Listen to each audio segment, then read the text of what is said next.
Buenos días.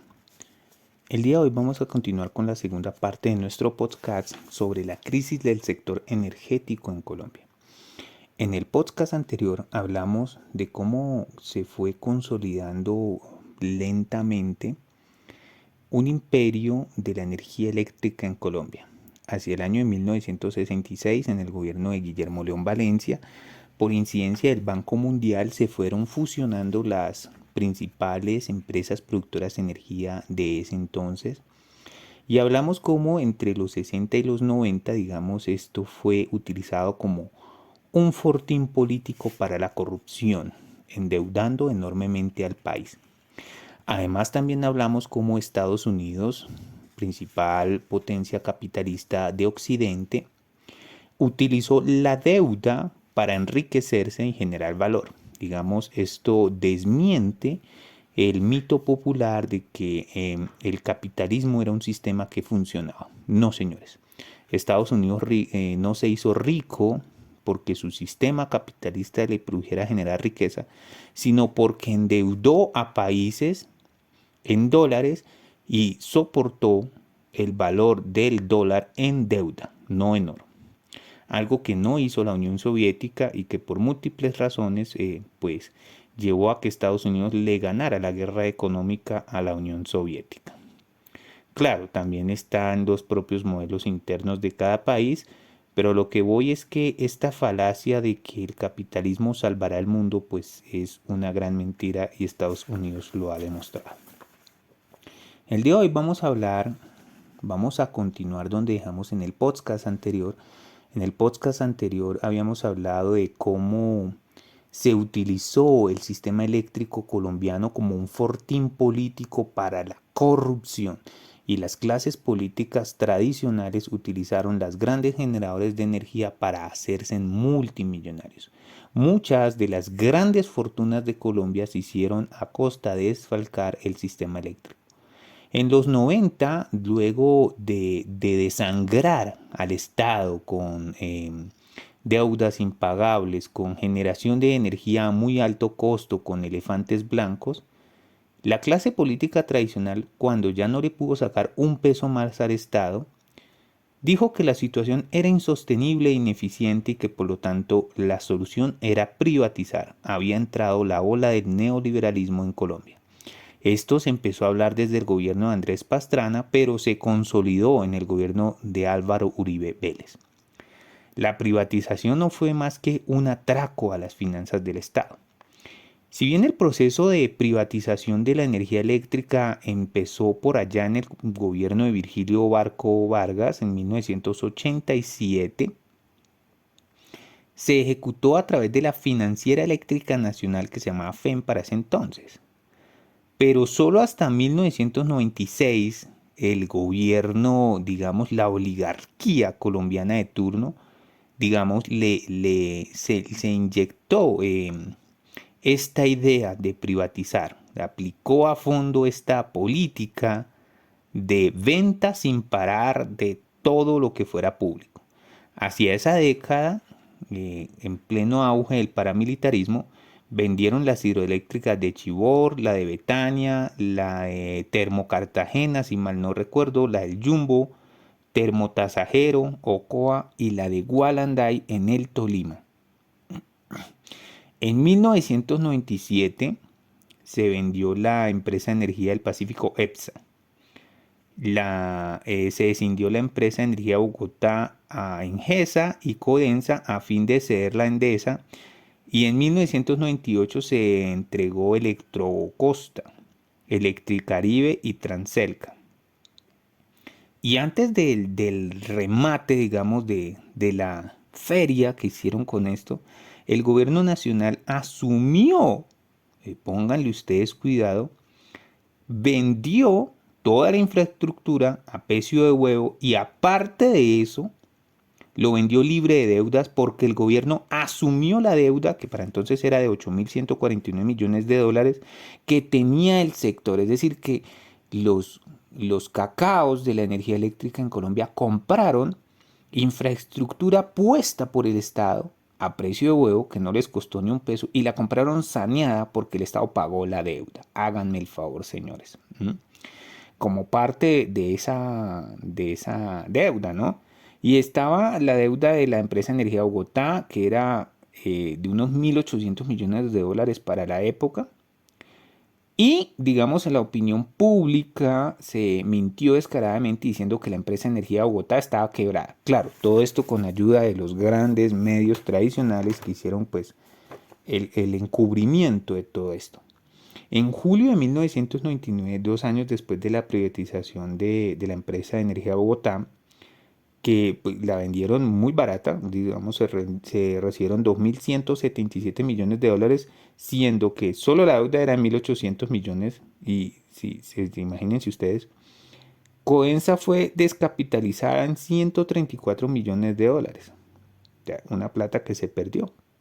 Luego, en septiembre de 2002, ocurrió una segunda descapitalización por 264 millones de dólares. En 2005 aconteció la tercera por 402 millones de dólares. Y en octubre de 2006 se da la última por 153 millones de dólares y finalmente llevan a la desaparición total de la empresa. 7 años se le extrajeron a la empresa 1.353 millones de dólares, que corresponden a accionistas extranjeros, 656 millones de dólares. Para 2006, de la inversión inicial que había costado 2.177 millones de dólares, a los extranjeros les faltaba por recuperar, digamos, si excluimos las utilidades, 1.521 millones de dólares. Sin embargo, esas utilidades se dieron lo suficiente para obtener lucros extraordinarios. Por su participación del 11% de la propiedad de la empresa de Energía Bogotá, la EEB, hasta el 2016, los accionistas se mecatearon, se embolsillaron 568 millones de dólares. ¿Sí? Eso solo en la empresa de energía de Bogotá, porque en Emgesa recibieron 1.834 millones de dólares. Y por el lado de Coensa, digamos, en el mismo periodo de tiempo recibieron 1.293 millones de dólares, con lo que combinadas estas utilidades, los accionistas del sector eléctrico recibieron más o menos 4.351 millones de dólares, habiendo obtenido un excedente de la inversión de 2.174 millones de dólares.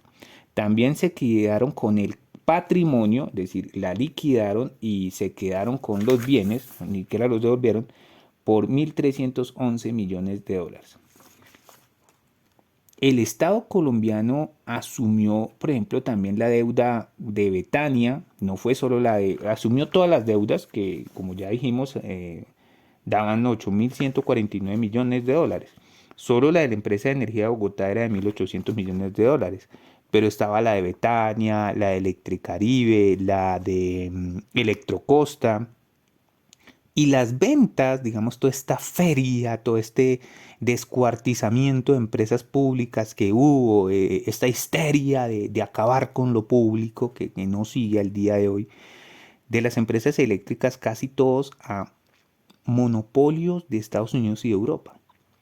Eso sumó más o menos 4.966 millones de dólares, ocasionándole una pérdida al país de 3.183 millones de dólares. Pero no importaba porque se le estaban vendiendo a Estados Unidos.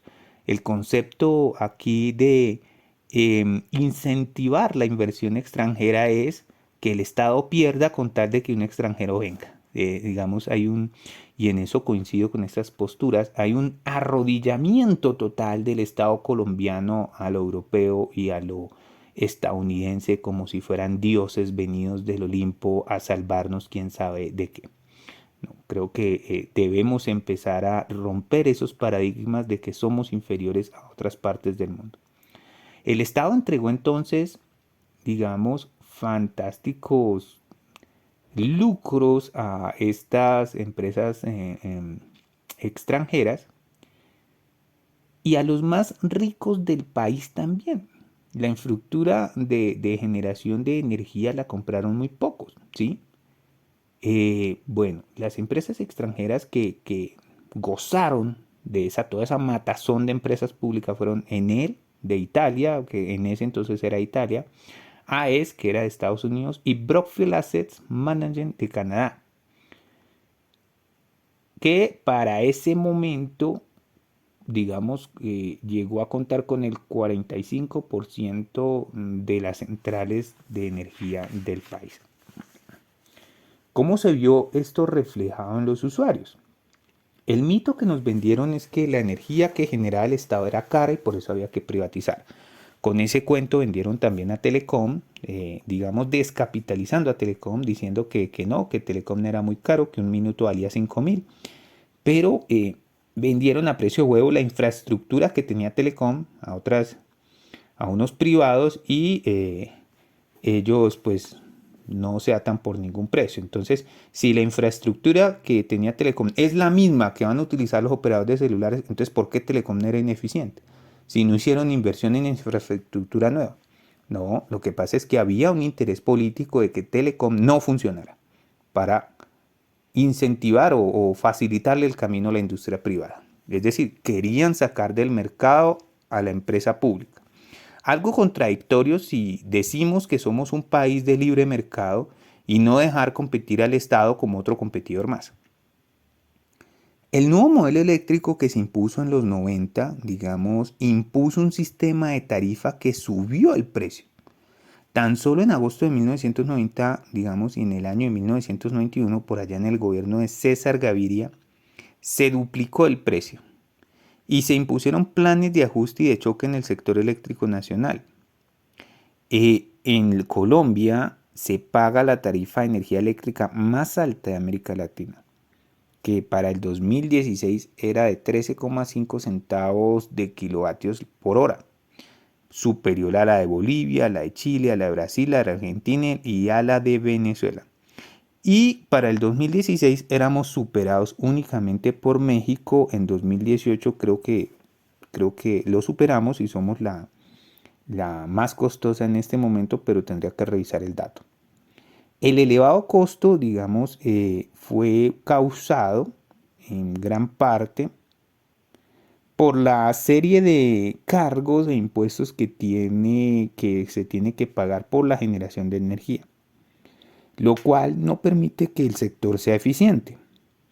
Lo único que permite es que el sector obtenga elevadas ganancias, porque eso va directamente a la empresa recaudadora, y que los usuarios cancelen por adelantado a los propietarios de generadores de energía las construcciones de nuevas plantas, sin que sea cierto si se va a edificar o no. En estos últimos años se ha dicho que no están en condiciones financieras para realizar el compromiso de construir con el dinero nuevas operaciones que no sean rentables. Pero el costo de la tarifa que pagamos en este momento supera los 30 pesos por kilovatio hora. Y que se cobra desde 2016 acumulada una cifra estimada en 24 billones de pesos. Dinero que ha sido entregado a los grandes generadores de energía. Con esto concluyo mi podcast de hoy. Continuamos mañana en otro podcast.